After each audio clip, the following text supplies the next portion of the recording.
Yeah, so then I says to the guy, I'm sorry about the mess. Oh, hey, everybody. Come on, Tom. I'm professional. That's right. How's everyone?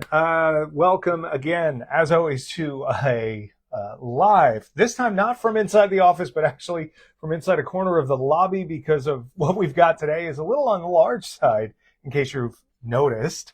Um, we'll give everybody a minute, like always, to join us. Rob will try and call some folks out as he sees them. But this is live. If you're seeing this on Facebook right now, this is 3 o'clock on Monday Eastern. So if you're joining us live, get in the comments, say hello to us, give us some questions, things like that. We've got a bunch of questions that people asked ahead of time that we're going to dive into as well. And if you're watching this on Facebook later or YouTube later, hit the like button, hit the subscribe button, do whatever the kids say. They do this kind of thing, right? Oh boy. Mitchell Epley, I believe his next question is, how many questions is too many questions? My question is, are you home from work today, Mitchell? There was some good ones there. Yeah. So, as you're doing that, do you want to throw, like, just because we got a bunch to get through, why don't we throw a few in, or do you want me to? Should I address the? You know, this is a question that has to do with space. The what now? The space. Space slugs. I've never heard of them. Yeah. All right, Gary is asking, what was the size of the Millennium Falcon that was used in the shots coming out of the space log? There was a tiny falcon about 2 inches long. Right. Could that be what was used? So yeah, there is a very tiny falcon that was made by ILM. It's actually smaller than 2 inches long. I think it's only just bigger than a quarter.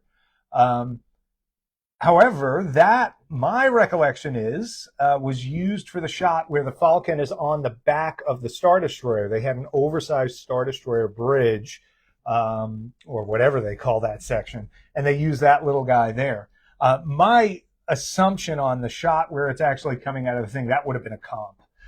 So, which particular size was used? Maybe a question for Ken Ralston or Dennis Murin, one of those guys. Just calling out a few people. Jordan says, hey. So, hey, Jordan. Hey, Jordan. Mitchell says, stopping in to say hi, but he's at work, so he can't stay. Huh. He'll be here. He had to get all his questions in early, yeah. Thank you for all the questions, legitimately, though. Michael says, happy Monday. Ian says, hey, guys. Wow, Tom, get that bread. The giant loaf of bread, yes. TJ Man is here. He says, hey, everyone. Said, hey, TJ Man. Tony Ducker, hello from the UK. Tom and Rob and fellow Roboteers. Love it. He's Love the Roboteers, yeah. He's going to make it thing. Michael says, different digs for the show today. That's right. Yeah. And a new co-host. Yeah, exactly. And Craig says, slug. Nice. All right. Well, that sounds like we're off to the races. So, announced at Comic-Con last year, revealed at Comic-Con this year, and now finally going available to order tomorrow. Everyone's going to have the chance to reserve both of these. We have I'll start with the smaller of the two, I guess, if I can. Let me make a little room to do this. Got my supplies are normally hidden by the other desk. Let's see here. Very late show going on here. That's it, yeah. Like a stack of papers. That's right. You're like,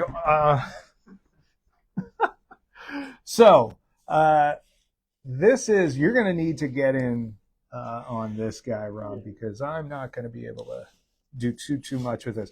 I've got each of these. So they have rubber feet on them that make them really tough to move on the desk. So I've got cardboard under them to get them to spin. So this is the scaled version of the Space Slug. It's 60% scale of the big guy. This one is scaled 1-to-1 off the original prop. This is 60% of that size. You're seeing a little less than the full amount of him because of the asteroid base. This has got a real kind of diorama feel. Christian Maggi at our shop did an awesome job sculpting this base. He's totally not right behind Rob. On both of these, so what we've done here just to make the assembly real easy and to make things not break in shipping, we actually have little magnets on each of these, his little eye stalks, and they just seam up just right so you don't see them. They're right on the wrinkles. And the little falcon pegs into a tiny hole inside the mouth. And it's great because you can take that Falcon out of there and just display it as just the slug if you want more of the proppy look. If you want to emulate that scene from the movie, you've got that. And to be honest, I mean, if somebody really wanted to just do that and not use the display base, that's a thing that could be done as well. The display base itself is really heavy and solid. This is solid cast resin. This section is fiberglass, and you can show the bottom of the base. Oh yeah, I don't know which direction I have it. Pretty good. It's a little dusty from being on our desks, but so each of these has that printed underside. The base for the big guy does as well. And as you can tell, there's a really big chunky key on this to make sure that your alignment is right every time. And this version also comes with the numbered plaque. And the edition size on this is not yet set. It is a timed edition, like we've done with a lot of our Indiana Jones pieces, like we did with, I think, the Jar Jar Binks maquette and maybe the Nine Numb 40th anniversary one or whatever that was. So this will be available to reserve starting tomorrow at 12 noon Eastern. That's October 28th, and that'll go for 1 full week. Anybody who orders in that first week, we're going to make one for you. Both of these are painted the exact same way. It's just a little difference in the scale of it. It's really tricky to see with the light in this lobby. We have sunlight coming through. We have overhead lights that are LED fluorescents. We have incandescents all mixed together to just wash these things out completely. But when you get up close, there is a base gray, a darker wash. There's a spatter layer. There's pink in the grooves, the way you would see like a whale that's been scarred up. There's darker tones where he's had meteor hits over the years. He's got a big dent in his nose. These wonderful coral tones inside the mouth, dirt on the teeth. His tongue has this great sort of muddy gray coming through. It's really, really neat. There's a lot of kind of like just dirt on him in general and some brighter pinks around the corner of the mouth. The one minor difference between these two, other than the scale difference and the pose, is the inside of the mouth on the smaller slug, on the scaled version. We've actually done a little extra detailing because at the pose that he's in, it makes this very exposed. And the real prop, the underside of the mouth, has a bit of a cavity to it, and it has a lot of like squiggled glue and weirdness going on. And that's something we replicated on the big piece, but on the small piece, we gave him a slightly more refined palette just because it's so obvious and so glaring. Is this a good position? Does he still stay in shot here? Okay, I'm going to try and make some room to talk about the big fella. So initially, when we started talking about this project, this was what we had in mind. The John Berg quote is the giant loaf of bread. And I mean, when you put your hands on this thing, you just feel it is just massive. It's 32 inches long from the tip of his nose to the back of the piece. It's 34.5 inches about from the front to the back of the base. That may change a tiny bit in production. We're actually adding a little bit of a flange to the bottom of the base so that the upright can come off. It'll ship in a slightly smaller way. It'll ship in one big box rather than two giant boxes. Because inside this base, there is a metal tube. Am I sliding him out? Yeah, there you go. That goes, it goes almost to here. It's pretty big. So, the way the initial samples were done, actually, this base is one piece and it required its own box. And so to save everybody about $50 in shipping, we are making that base go together with a couple of screws and a flange. But yeah, pretty large. I think he's 15.5 inches to the top. If you go side to side, he's like 12 3/4, thereabouts. I liken the back of him to like a record. You know, it's like you could just see in the center, you could have that Casablanca logo, you know, Casablanca.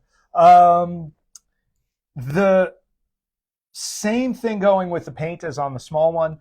I don't know, maybe if you get up close, you can start to see it, but there is, in particular around the head, you can see the larger spatter. There's darker colors in the little like meteor hits and stuff like that. There's pink in the grooves. It's really tough to see other than in person and in the right lighting, but there's like kind of a bluish gray striping, super, super subtle. That's kind of an undertone coming through. And there's sort of a dirt pass over the whole thing. Again, I'm even having trouble seeing it just because of the light in here. So I'm sure the camera's not picking it up. Plenty of dirt and muck in the teeth. Again, that wonderful like putty gray with the pinks in it and stuff on the tongue. That's all right on the original. And up underneath the upper palate, which is really tough to see, we've captured that same detail, the squiggly, gluey type stuff.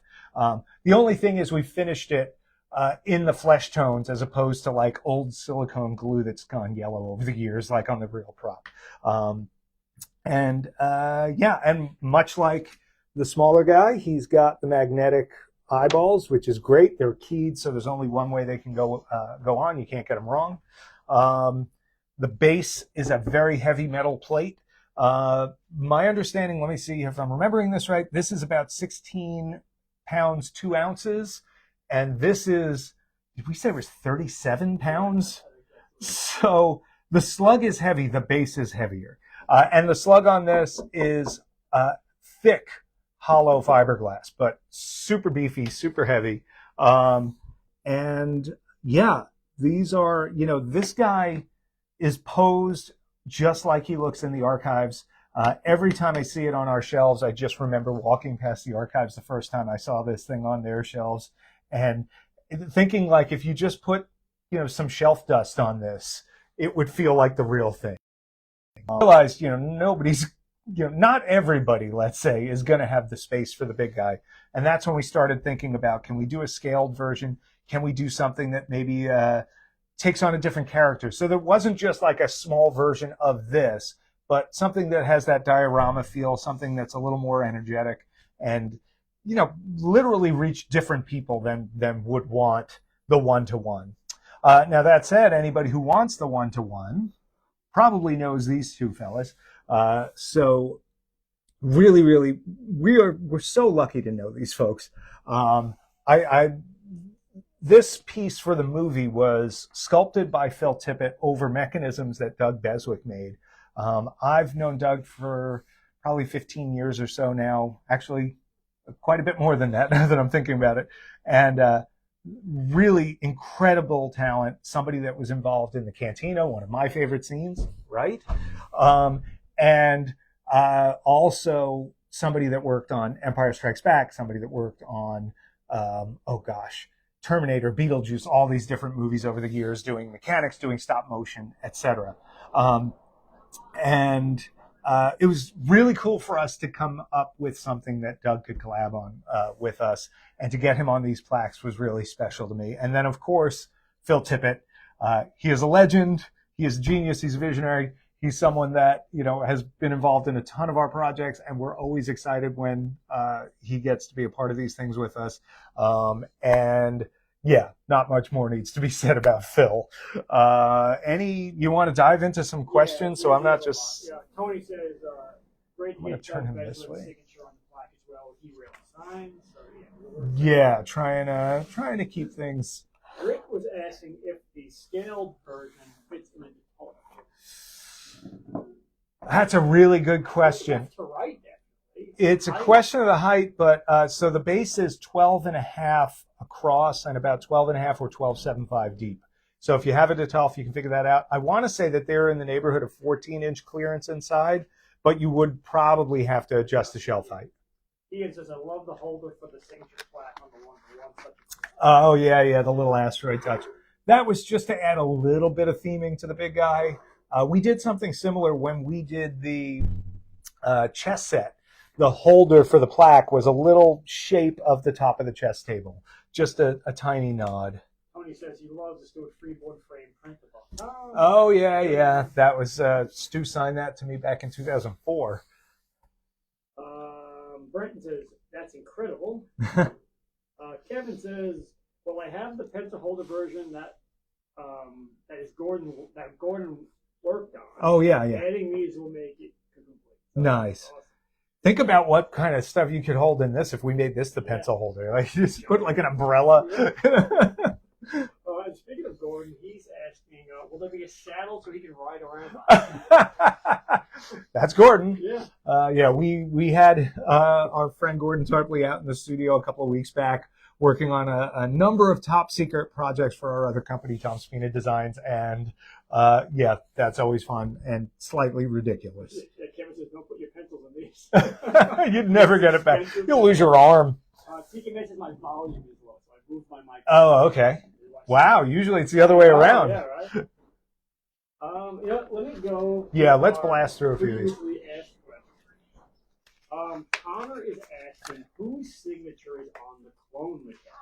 Oh, that's a great question. Isn't it? Yeah. Next. All right. Mitchell, what replicas, if any, has Regal created that would have had people rioting if they made 100% alike as they are sitting in the archives? So I'm assuming he means like maybe deterioration or. Yeah, I take that as like he's talking about like the way it was built for the movie would disappoint someone. See, generally when we do our replicas, we aim to make it like it is in the movie. Right.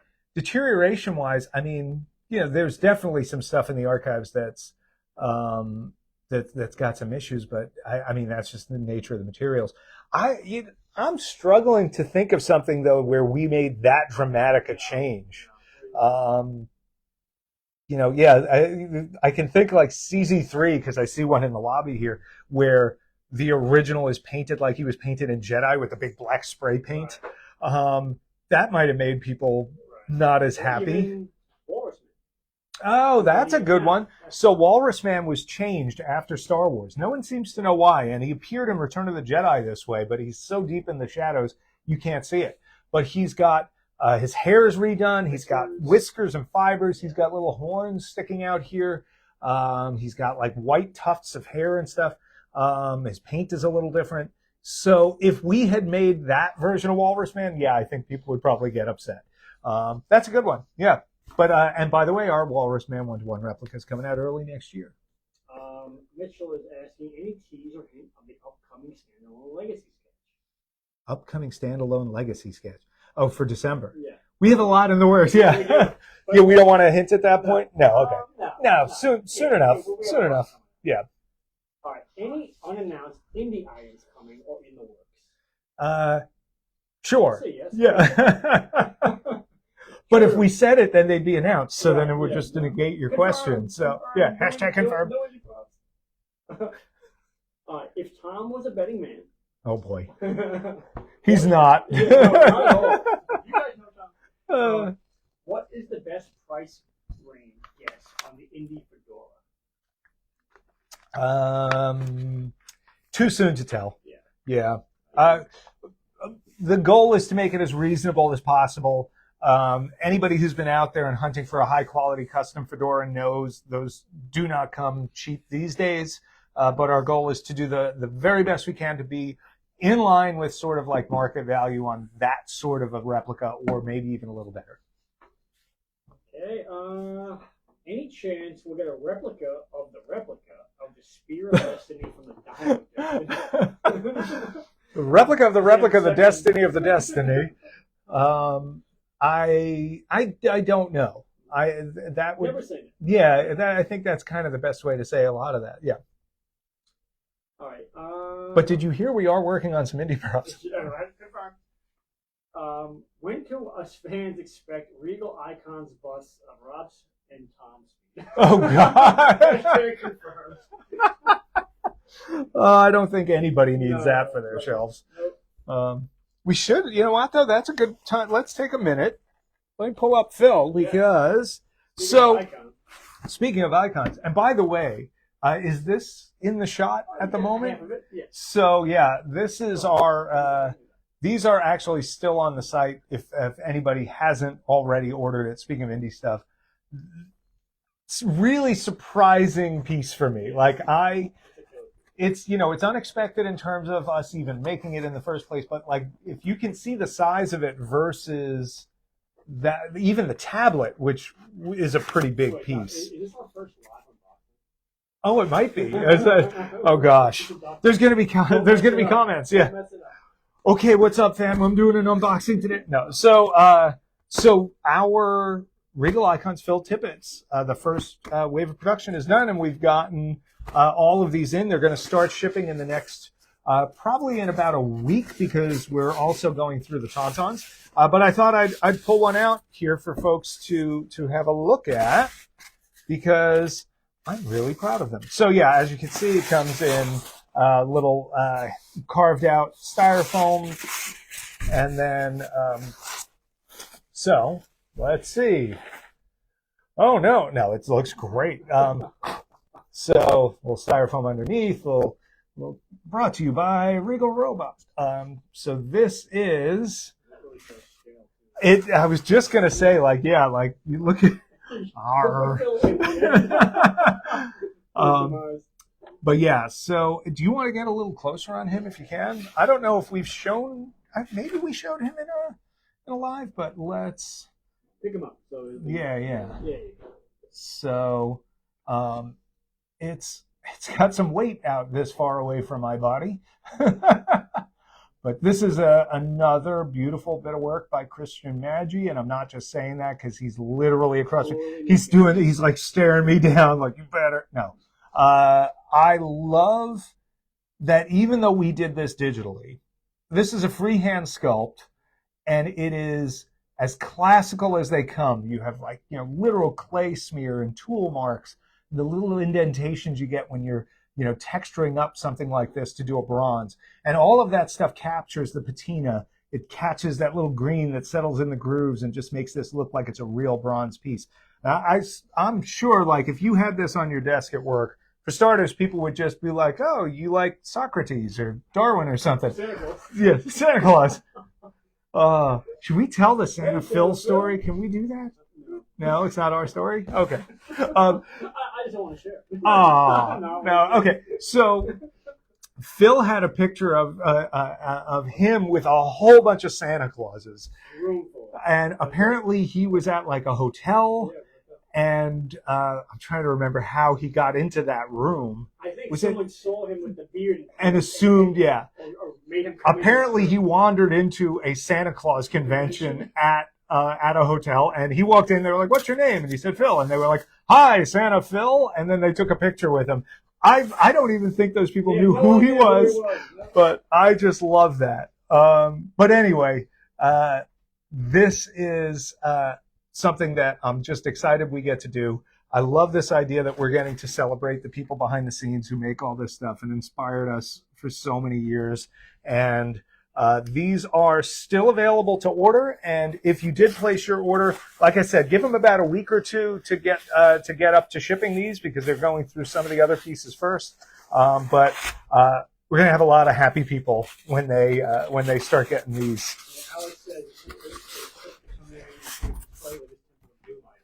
That's great. Yeah. What? Alex said woo? Oh, okay.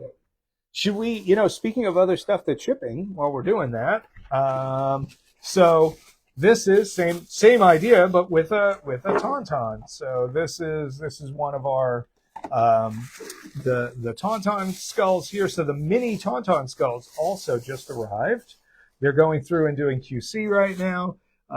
And they're going to be getting these out in the next, I love the slight translucency on this one. Really lends itself to that bone look. Plenty of, just dirt and muck in the grooves. This is the way I like to paint stuff. Washes and let it settle in.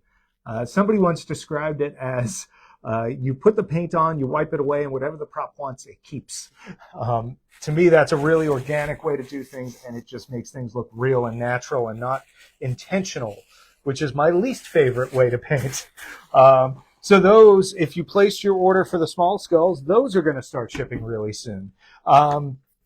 The single orders for Tarkins will also start shipping very soon. Again, next couple of weeks, followed shortly by dual orders of Tarkins and Leias. And the large skulls for the Tauntauns are about 30 days out right now, maybe a little more once we get them settled and shipped and everything. So let's say, 40 to 45 days just to be safe. So those are the shipping updates. What else do we have question-wise in the Kevin meantime? says he wouldn't want them to be made out of the same stuff from the filming props. Oh, They're yeah. not made to last. Regal Robot is doing the right for collectors. Thanks. Yeah, yeah. Well, we spend a lot of our days restoring that original film stuff, so we know how it lasts, and that is why, even when we're doing something that was a rubber mask in a movie or something like that, if we're doing it for display, we always make it a resin piece. You just want that longevity out of it. Even things like leather sometimes. A leather bandolier is pretty tough. That thin mouth leather or the bent up stuff on the Tuscan Raider, we were able to digitally recreate that from the scan and paint it in such a way that I'm looking at one on the shelf over there. From here, you can't tell me that doesn't look just like leather over there. So Ian is saying, given that the cooler weather is upon us, how about a group hoodie or a beanie? A uniquely robot beanie would be fun. That'd be fun. I'm a big beanie Good. guy. So Yeah. I have a few people asking about hoodies, I think. I mean, people here, not Ian says he can't wait to see Phil next to F. Oh, yeah. Yeah. And that's also a pretty good size difference. Yeah, the Phil bust, I believe, is right about 7 inches. I think Phil and Tarkin are in a similar, within a eighth of an inch of each other. Princess Leia is a little smaller. Tote is a little bigger. He comes out next month. And then who's coming out in January is even a little bigger. Or no, it's closer to Phil. Yeah. Ian also followed up with, and eventually a A Madaman would stomp on that Phil. That maquette is so big. Tony's asking, will there be any chance of a replica Ken Rawson Legacy Edition baked potato to display I heard Wendy's is selling them. That's right. Yeah. So you can get a pretty good price on it too. Yeah, that's amazing. Yeah, and you can put out the sneaker from Return of the Jedi. Ian's asking, are there any mini replica masks still looking like for Q1 2026? I would love to do more of those. We have a few that we have started tinkering with. We don't have anything officially on the calendar. I think if we're going to see another round of those, it'll probably be towards the end of 2026 if we do that. If not, maybe mid to end. If there are characters people want to see, look through the old archives books and things like that, and let us know. Jump in the comments, tell us. Go on the uniquely Regal Robot Facebook fan group. Join the fun there. All the people here who we're laughing at and having inside jokes with, that's where it's coming from. So, post up who you want to see. Michael's asking, for the Icons line of busts for effects makers, how about an old school Willis O'Brien and a Ray Harryhausen? Those are good. Those are really good. I always love at ILM, they have a really cool statue of Ray Harryhausen with the skeleton in his hand, and they've got Obi working on King Kong on top of the Empire State Building. It's so good. All right.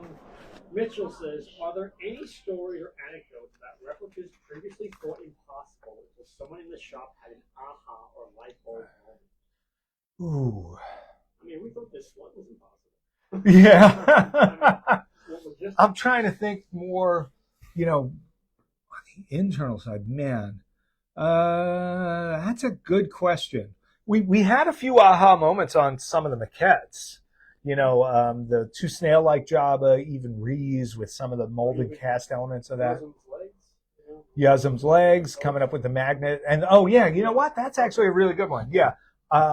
We were working on Yuzum and unable to, because of how thin his legs were, get metal cast into the legs. And we came up with the idea of, it came out of when we had done the dagger. We did this, the Temple of Doom Thuggy dagger, and it just had a black rod, and it looked very museum-like and slick. And I said, I wonder if people would, permit that on a maquette that maybe otherwise we'd have to modify, because I didn't want to give them big tree trunk legs. Yeah, point up on the dagger, always up.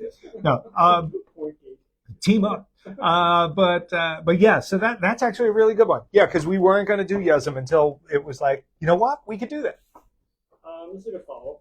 With the overseas partner now in place, making things like the one-to-one slug much more affordable. Yeah. Would we be able to see that done with things like the Tauntaun, the Wampa, and Chewie, or other larger items? So, other larger items. Maybe, depends on the item.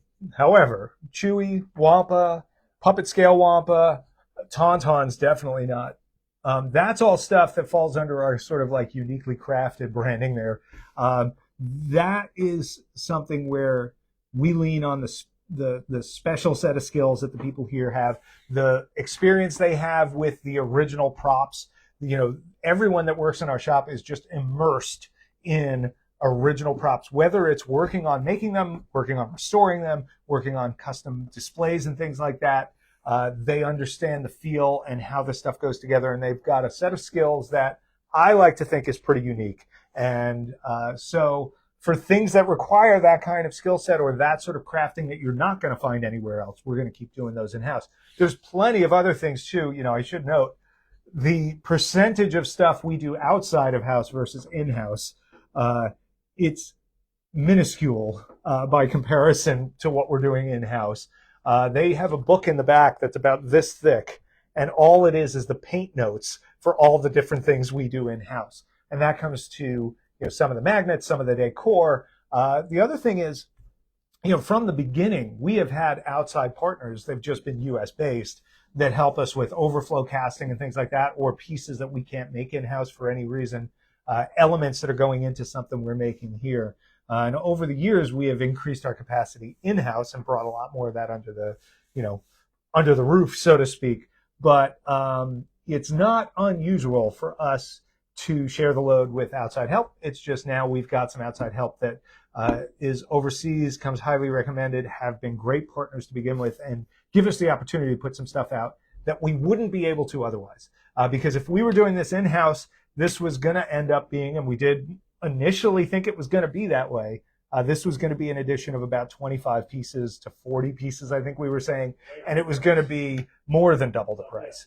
The small one was coming up almost triple the price. So this is an exciting opportunity for us to give people a chance to get something that maybe we would have forgone doing, because we would have thought, well, when you're only selling 25 pieces, is that worth all the licensing hoops? Is it worth all the tooling costs? Or do we do something like this? Do we lean on these partners that we've developed now, and we'll see how this goes. So far everybody's been very, very positive about the prices on these, and anybody who follows our work knows that's not always the case. So real quick, yeah. The I'm sorry, what now? The who? Asking about the preview for what? So in 10 words or less, what that is a screen use costume from a commercial we did about 15 years ago. It was something we made along with 10 other aliens in about 3 weeks of very long, very late nights, leading into a Super Bowl spot for Volkswagen. If you go to the Tom Spina Designs website and search Mufftac, you'll see this. You'll also see that we restored the original Mufftac costume, which is an amazing thing to see. Is he for sale? No. Could it be something we do as a custom item? Yes. If there were people that want this, he's only whole down to about his waist, because that's the way the real costume is. If anybody, if there's enough people out there that want this as a full thing, I could see doing a run of those. That could be really fun. And it's funny, I always look at this one as being a little bit off, so to speak, because we, after seeing the original, we figured out all the little stuff we were guessing at when we did this thing. We have a few tote hanger questions, so I'm going to rapid fire them and answer them. Yeah. Any way you want. One is it limited, and how many will there be? Mm-hmm. 2 is, what's the cost going to be? And 3 is, will it come with a display stand? So I'll go backwards. No display stand with this one. Under $200, but final price to be set. Is that a good? Yep. And possibly quite a bit under. Yep. And 500 pieces, I believe, is the limit. Yep. And those will be out on the 11th of November, along with the two-sided bronze tote bust, which are just super cool. Tote Tuesday, that's right. Tote Day. No, I ruined it. David Boudreau says hello from Nova Scotia. Hey, David. More previously asked question. Sure. By the way, the best part about the small slug is it hides your water. Yes, yeah. No idea. Nope. Mike is asking, it says, hey guys, indie-related question, any plans to create a Last Crusade crucifixion painting to accompany the Leap of Faith painting? So, no plans right now. It's probably on the unlikely side, just because of the heavy religious nature of it, and thoughts of appropriation and things like that when you're making money off of that sort of thing. Never say never, but right now that's probably a no. More indie questions. Okay. Michael says, will we ever see anything from the Crystal Skull, like the Spanish dagger Indy finds in the cemetery tomb, or the gold death mask? The gold death mask is really cool. As with everything, never say never. And thank you for suggesting pieces you like from the film that aren't just the skull. More indie questions. Oh, good. And James, we got a replica of. Oh no, I already asked that question. But the Dial of Destiny. We'll ever see that. I think we answered that before with the other guy. That was in the never say never category. Right. But not anytime soon. All right, this is a fedora question. How much effort have you guys put into sourcing felt for the Raiders fedora? To my knowledge, the film hats were made of very thin felt that hasn't been made in many years. I'll just say that project as a whole has taken up probably as much time as any other lead up to a project that we've ever had in terms of, even just number of times we've gone and seen it at the archives. Usually it's like you see something once, you come back, we figure out we're going to make it, we go back, we see it one more time to answer any questions we might have. I think we've had them pull that 3 or 4 times for us at this point. We've looked at it both on its own and as a comparison point to the other hats from the other films. So, all around, we've put a lot of time in, and sourcing is definitely not easy on a lot of this stuff. So, yeah. All right, one more indie question. Oh, boy. For Indy, yeah. The Peacock's Eye and the Sanskrit cloth from the Temple of Doom in the archives, and are they on the table for Regal Robot to tackle? So, the Peacock's Eye, as far as I know, we have not found in the archives. It doesn't mean it's not there. Just means it hasn't been cataloged yet. The Sanskrit cloth, that is there, and we've actually managed to screen match the one they have. I'm going to say right now that is an unlikely piece for us to do. Similar reasons to the crucifixion painting, although that is a piece that we liked a lot and is something that I would love to make should the opportunity arise. Kevin's asking, will the floor come with a stand? That is the plan, yeah. All right, Tony's got a good question, going back to Star Wars. On the scaled replica slug, there is some folds and creasings under the bottom jaw. Oh, yeah. Were those intentional to give a quick tell that this is a puppet? They seem to appear on your Salacious prop replica as well, which, if that's the case, is a really cool detail. So they're definitely intentional. Every detail on this thing is because it's a scan of the original prop. So if you're seeing folds and wrinkles on this, those folds and wrinkles are there. And if you get underneath the big guy, he's got the same thing going on. Yeah, exactly. It's like, do you want to watch an old man get a hernia on TV? So yeah, it's funny. It is very reminiscent of the folds that are in the Salacious Crumb puppet's neck. And a lot of times stuff like that generates because you're using sheet foam and covering it in a more rigid but still flexible liquid latex with either tissue paper or cotton in it. And so when things move, that surface bunches up. And that's how that happens. It's one of those weird things that's comforting to me on a monster when I see like an unnatural fold or wrinkle. I at least know, like, oh, thank God it's not CGI, like it's actually moving like a thing that exists in real space. So I love that stuff. And when it's on the scan, we always try and include that. This goes back to the question before about like, imperfections and things on stuff in the archives and things people would be upset about. Like that's the stuff we get excited about, and usually our fans do too. So there's probably not a ton of stuff that we could put out archive style that our fans would be mad about. Ian's asking if you can give the weight again for the one.